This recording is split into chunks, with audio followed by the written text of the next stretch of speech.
강아지가 물어다 준 아파트 옆동 돌싱녀 첫 번째 이야기. 안녕하세요. 저는 20대 중후반 남자이고 직업은 취업 준비생이지만 사실상 백수입니다. 일단 저는 어머니만 계시고 아버지는 제가 중학교를 졸업할 즈음 사고로 돌아가셨습니다. 아버지가 떠나시면서 많은 그것을 남겨주고 가셔서 큰 어려움 없이 살았고 살고 있습니다. 기존에 어머니랑 아버지가 운영하시던 가게가 있었는데 그게 나름 괜찮아서 5층짜리 작은 빌라지만 건물도 한 채 사셨고 워낙 구두쇠 같은 분이셨는데 덕분에 저축도 열심히 하시고 보험도 이것저것 들어두고 해서 어머니와 저는 아버지 덕분에 부족함 없이 살고 있습니다.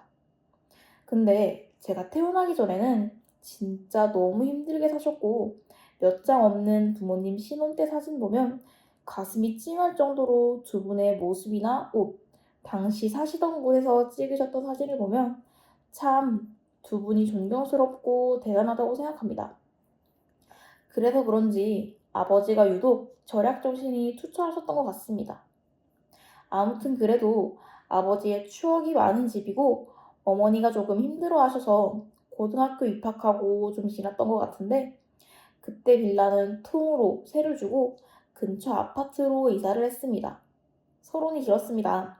아무튼 본격적인 이야기를 시작하기 전에 설명을 드리자면 그때는 제가 군대에서 막 전역하고 집에서 놀고 먹으며 시간을 보내고 있을 때였습니다. 가만히 누워서 TV를 보는데 무슨 연예인들이 나와서 강아지 키우는 방송을 했는데 그 방송을 보다 보니 강아지가 너무 키우고 싶었습니다. 그래서 바로 어머니께 전화해서 강아지 키워도 되냐고 했더니 전화기 너머로 날아오는 욕 퍼레이드. 하지만 저는 어머니의 욕 퍼레이드에 단련되어 있었기 때문에 굴하지 않고 냅다 통장의 잔액 확인하고 달려나갔습니다. 사실 저는 강아지가 그렇게 비싼지 몰랐습니다.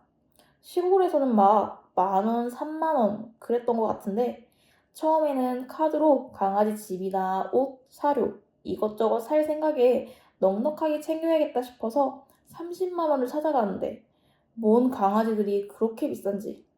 어떤 강아지들은 30만 원으로는 어림도 없고 그나마 푸들이나 말티즈 같은 아이들은 겨우 분양만 할 수 있었습니다.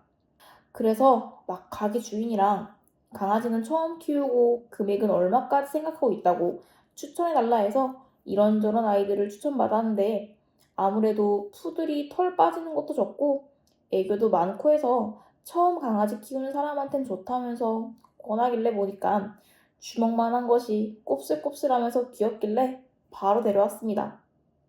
딱 분양받고 데리고 집에 가는데 진짜 어찌나 귀엽던지 분양받기 전까지 어머니가 뭐라고 하실지 살짝 걱정돼서 마지막까지도 고민했는데 분양받고 나서는 그런 생각을 하나도 안 했습니다.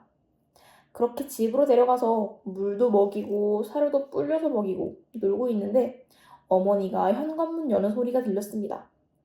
그래서 냅다 강아지 방에다 넣어놓고 오셨어요 했는데 이게 웬걸? 참 멍청한 저는 강아지만 숨기면 끝인 줄 알았습니다. 사료, 방석, 밥그릇은 거실에 떡하니 놔두고 거기다 집에는 사료 냄새가 진동을 하고 저도 처음 사료 봉지 열었을 때 냄새가 많이 나는구나 했는데 어머니가 들어오시면서 사료 냄새도 맡으셨고 떡하니 사료랑 그릇이랑 방석이 있으니 인상을 팍 쓰시면서 저게 뭐냐고 물으셨고 제가 그냥 웃음으로 때우니까 어이없어 하시면서 걔는 어디 있느냐고 물으시길래 바로 쪼르르 방으로 가서 데리고 나왔습니다. 어머니는 어이없기도 하고 기도 차지만 강아지가 귀여우니까 웃으시면서 저에게 알아서 똥오줌 치우고 밥 먹이고 씻기고 산책하고 하면서 알아서 키우라고 하셨습니다. 그렇게 저는 초코를 키우게 되었습니다. 하지만 처음에는 아는 게 없어서 다음날 바로 동물병원 가서 예방접종 맞추고 이것저것 물어보고 심심하면 병원에 전화해서 물어보고 했습니다. 느낀 점은 돈이 한두 푼이 들어가는 게 아니더군요. 간식이며 치약, 샴푸 등 강아지 생필품도 가격이 무섭고 도대체 왜 강아지는 보험이 없는지 병원비가 제일 엄청나게 무시무시했습니다. 병원 한 번 가면 돈 5만 원은 우습고 수술이라도 할라치면 돈 수십은 그냥 깨지는, 혹시라도 강아지가 키우고 싶은 사람들은 꼭 명심하시길 바랍니다. 아무튼 그렇게 애지중지 기본 접종을 끝내고 산책을 시작하면서 드디어 기다리고 기다리던 강아지가 물어온 옆동 이혼한 돌싱녀 이야기가 시작됩니다. 이게 또 강아지 키우는 좋은 이유 중에 하나일 수도 있는데, 위에서 말했듯 금전적으로나 시간상으로 여유가 있으면 한 번쯤 키워보는 것도 좋은 것 같습니다. 정말 처음 본 여자랑 말트기에 최고입니다. 웬만한 여자라면 대부분 알아서 다가오는 것 같습니다. 그렇게 가끔 젊은 여자들이나 아줌마들이 엄청나게 귀여워하면서 다가오곤 했는데, 그러면서 옆 동네 사는 이혼녀와 저의 이야기가 시작되었습니다. 계절이 여름이라 더워서 낮에는 저도 덥고 초코도 더우니까 산책을 안 시키고 주로 새벽이나 저녁에만 산책을 시켰는데, 저녁에 재활용 쓰레기도 버릴 겸 해서 산책하러 나갔다가 옆 동에 사는 그 여자를 처음 만났습니다.